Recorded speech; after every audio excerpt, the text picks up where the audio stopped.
गायत्री साधक के अंदर एक गुण बहुत ज़्यादा भर जाता है। गुण तो सभी भरते हैं, गुण तो सारे के सारे आते हैं, लेकिन एक गुण की आज चर्चा जो करते हैं वो है धीरज।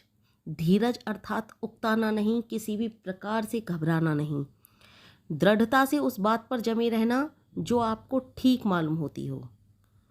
तो किस तरह से नहीं उकताना, किस तरह से नहीं घबराना, किस तरह से दृढ़ता से उस बात पर जमे रहना है जो आपको ठीक मालूम होती हो। देखिए, किसी व्यक्ति के लिए कोई रोग हो जाए, कोई बीमारी हो जाए, तो वो डॉक्टर के पास जाएगा उस बीमारी की दवाई लेने। एक बार वो ठीक नहीं होगा उस दवाई से, पुनः दूसरी बार जाएगा, लेकिन उसके बाद भी उसे आराम नहीं हो रहा है, तो धीरज खो देते हैं बहुत से व्यक्ति। उस डॉक्टर से अगले डॉक्टर, और करना भी यही चाहिए, लेकिन धीरज नहीं खोना चाहिए, उकताना नहीं चाहिए। जिस तरह से हमको एक उस डॉक्टर से आराम नहीं पड़ रहा, हम दूसरे डॉक्टर के पास जाते हैं, इस तरह से ठीक डिसीजन लेने चाहिए, ठीक निर्णय लेने चाहिए, लेकिन घबराना, उकताना ये ठीक नहीं है। दृढ़ता से अपनी बात पर जमे रहना कि हमें अब इस वाले डॉक्टर की दवाई नहीं करनी, दूसरे की करनी है।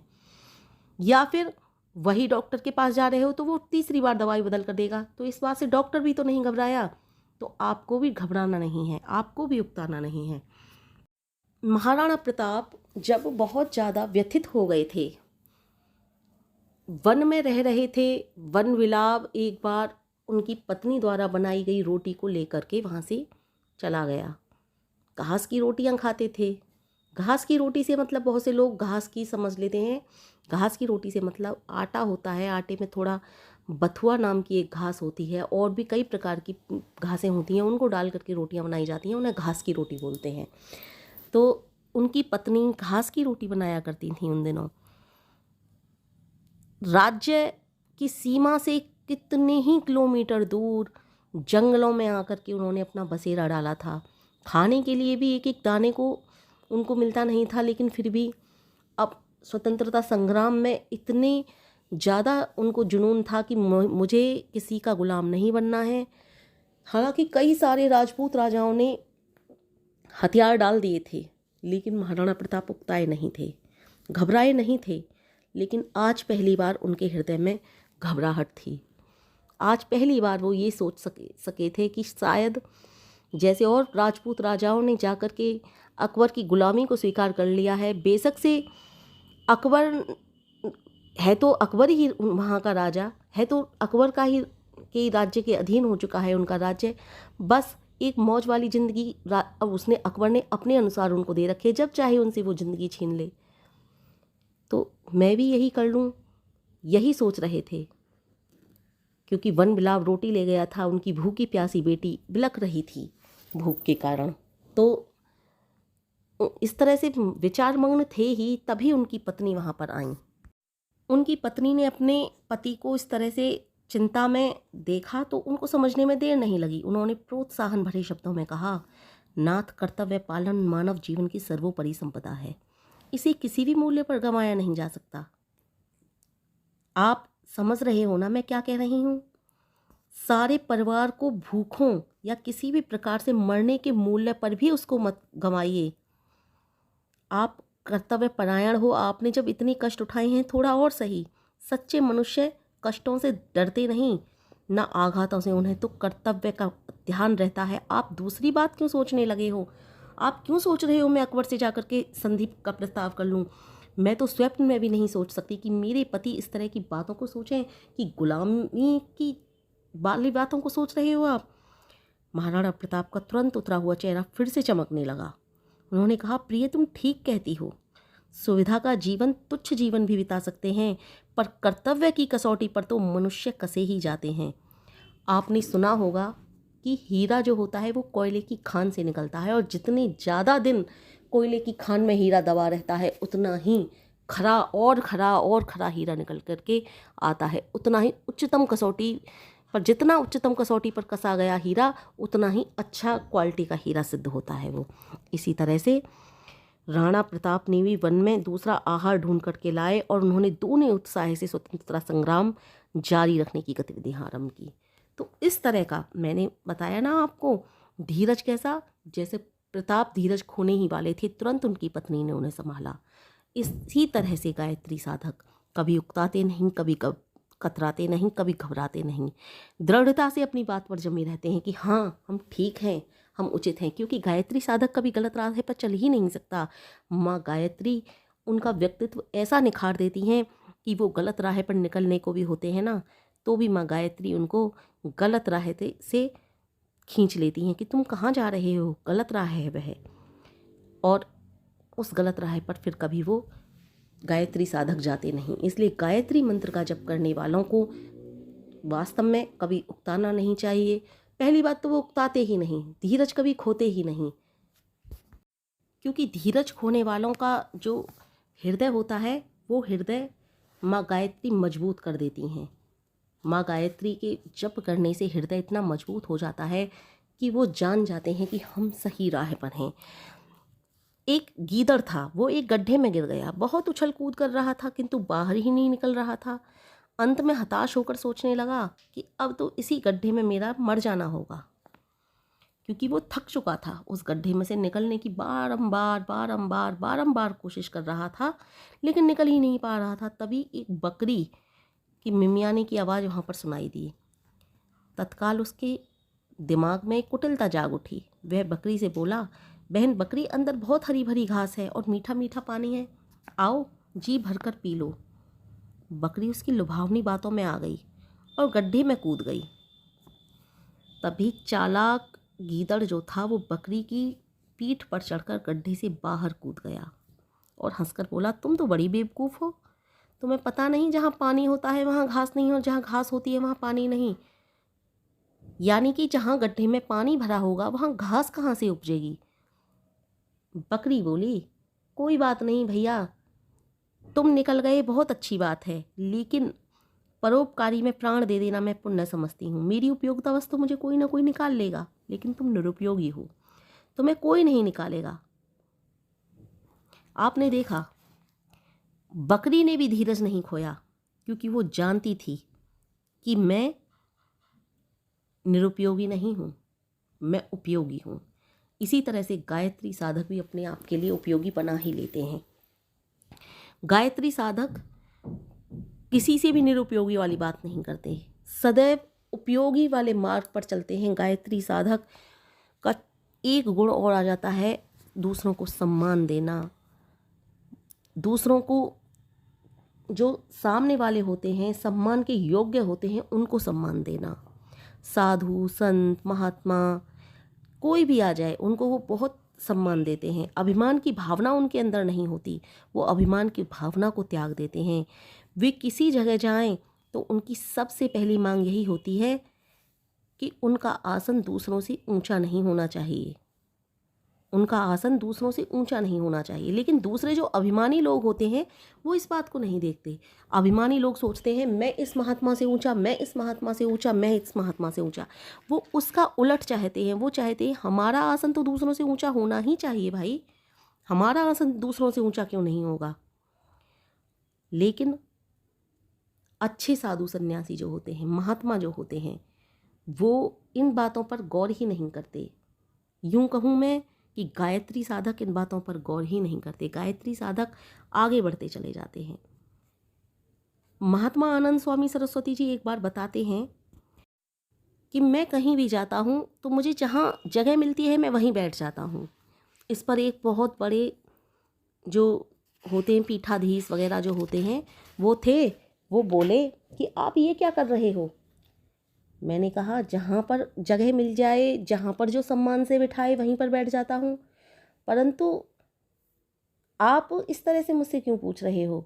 उन्होंने कहा नहीं, इस तरह से नहीं बैठना चाहिए, हमें ऊंची गद्दियों पर बैठने से ही मान सम्मान मिलेगा, हम उसी के मालिक हैं। उन्होंने कहा नहीं, जो हृदय से बुलाता है, जो हृदय से जहाँ पर बिठाता है वहीं बैठ जाना चाहिए। आपने देखा होगा ईश्वर को जब भजन करते हैं तो बहुत से चौकियों पर बिठाते हैं, बहुत से मिट्टी की ही मूर्ति बना करके उसको पूछते हैं। क्या भगवान भी आपसे इस तरह का प्रश्न पूछते हैं?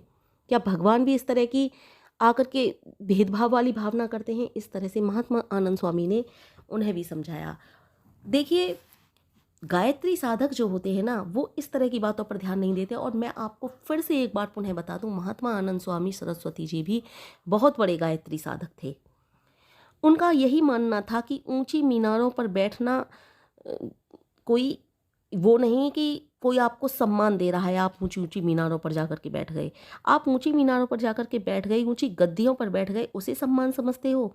क्या वही देवी संपदा के मालिक, वहीं पर आप देवी संपदा के मालिक बन जाते हो? कोई वजीर हो या गवर्नर हो, जिस किसी के दिल में यह अभिमान होता है, वह दूसरों से ऊंचा या श्रेष्ठ कभी नहीं हो सकता। उनका मानना यही था। वे आध्यात्मिक मार्ग को कभी नहीं भूले थे। वो नित्य प्रति गायत्री जाप किया करते थे, नित्य प्रति गायत्री जाप किया करते थे, जिससे वो कभी भी दूसरों को कभी भी ये नहीं देखते थे कि सामने वाले व्यक्ति को मैं नीचा समझूं। उनको जो प्रेम से बुलाता था और जहाँ बिठाता था वो वहीं चले जाते थे। आपने यदि उनकी कथाएं पढ़ी होंगी तो आपने भी देखा होगा कि महात्मा आनंद स्वामी सरस्वती जी साप्ताहिक की कथा किया करते थे, और वहाँ पर उनके लिए शाम को लोग भोजन के लिए आमंत्रित किया करते थे। जो जैसा भोजन देता था अपने अनुसार वो वैसा ही भोजन खा लेते थे। वो कभी उन्होंने किसी के भोजन में नुक्स नहीं निकाला। कभी ये नहीं कहा मुझे वहाँ पर इतना अच्छा भोजन मिला, तुम्हारे यहाँ ऐसा मिल रहा है, तुम्हारे यहाँ इस तरह के आसन पर बिठाया, वहाँ मुझे इस तरह के आसन पर बिठाया, तुम्हारे यहाँ इस तरह के बिस्तर में मुझे बिठाया, वहाँ पर ऐसे। उन्होंने कभी किसी के साथ भेदभाव नहीं किया। और तो और आपको एक बात और बताऊं, महात्मा आनंद स्वामी सरस्वती जी और श्री राम शर्मा आचार्य जी दोनों ही गायत्री साधक थे। दोनों ही एक दूसरे का बहुत सम्मान किया करते थे। दोनों एक दूसरे के सामने आसन ग्रहण नहीं किया करते थे। वो कहते थे आप बैठिए, वो कहते थे आप बैठिए। वो कहते थे आप मुझसे महान हो, वो कहते थे आप मुझसे महान हो। यही है गायत्री साधक की पहचान। गायत्री साधक कभी अपने लिए महान नहीं बताते। गायत्री साधक दूसरों को सम्मान देते हैं, दूसरों को हमेशा अपने हृदय में रखते हैं। जो वास्तव में सम्मान देने लायक है, मैं उनकी बात कर रही हूँ। एक बार जब कौरव और पांडवों के युद्ध के बीच भगवान श्री कृष्ण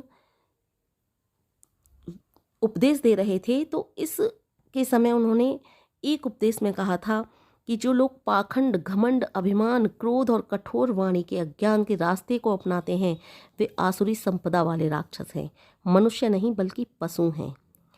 तो इसी तरह की भावना यदि आपके अंदर है तो आप वास्तव में राक्षस हो। इस तरह की भावना की बात भगवान श्री कृष्ण ने उस समय अर्जुन को बताई थी। और गायत्री साधक के अंदर से वास्तव में ये सारी भावनाएं खत्म हो जाती हैं। ना तो वो पाखंड पर विश्वास करते हैं, जैसा कि मैंने आपको बताया, पाखंडी व्यक्ति जो होते हैं, बिना बात के दूसरों पर से कहना कि ये मत करो, वो मत करो, जाति, धर्म, संप्रदाय, इस तरह की बातों में विश्वास करना। क्योंकि परमपिता परमेश्वर तो कभी किसी प्रकार की इस तरह की बातों को विश्वास मानते ही नहीं, ना इस प्रकार की बातों को करते हैं। परमपिता परमेश्वर तो सबको समान मानते हैं, सबको समदृष्टि से देखते हैं, सबको अपना मानते हैं। परमपिता परमेश्वर से बड़ा कोई नहीं है।